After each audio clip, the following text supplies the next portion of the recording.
ఓం నమ శివాయ. ప్రతి ఇంట్లో వాస్తుయంత్రం ఎందుకు ఉండాలని పెద్దలు చెప్పారో తెలుసా? వాస్తుయంత్రం వెనక దాగి ఉన్న పురాణ రహస్యం ఏమిటి?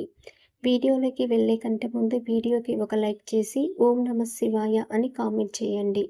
పరమశివుడు అంధకాసురుడితో యుద్ధం చేస్తున్న సమయంలో ఆయన శరీరం నుంచి జారిన ఒక చెమట బిందువు భూమిపై పడిందని పురాణాలు చెబుతాయి. ఆ చెమట బిందువు నుంచి అపారమైన శక్తి కలిగిన ఒక మహాకాయం ఉద్భవించింది.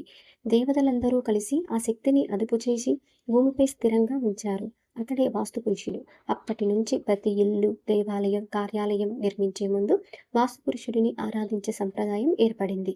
అందుకే శ్రీ సంపూర్ణ వాస్తు యంత్రంను వాస్తుపురుషుడు, పంచభూతాలు, దిక్పాలకుల అనుగ్రహానికి ప్రతీకగా ప్రతిష్ఠిస్తారు. ఇది ఇంటిలో శుభశక్తి, సమతుల్యత, ప్రశాంతత నెలకొనాలని ప్రార్థిస్తూ పూజించే పవిత్ర యంత్రం. ఇల్లు, కార్యాలయం లేదా వ్యాపార ప్రదేశంలో సానుకూల శక్తి నెలకొని వాస్తు దోషాల ప్రభావం తగ్గాలని భక్తులు ప్రతిష్ఠిస్తారు. లక్ష్మీ కటాక్షం లభించి ధన సమృద్ధి, వ్యాపారాభివృద్ధి, ఆర్థిక పురోగతి కలగాలని సంకల్పంతో పూజిస్తారు. ఇంట్లో ప్రశాంత వాతావరణం, కుటుంబ ఐకమత్యం, మానసిక స్థిరత్వం, శుభశక్తి పెరగాలని విశ్వాసంతో ప్రతిష్ఠిస్తారు.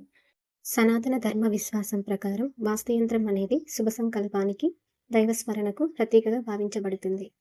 ఇలాంటి మరిన్ని వీడియోల కోసం మా ఛానల్ని సబ్స్క్రైబ్ చేసుకొని వీడియోకి ఒక లైక్ చేయండి.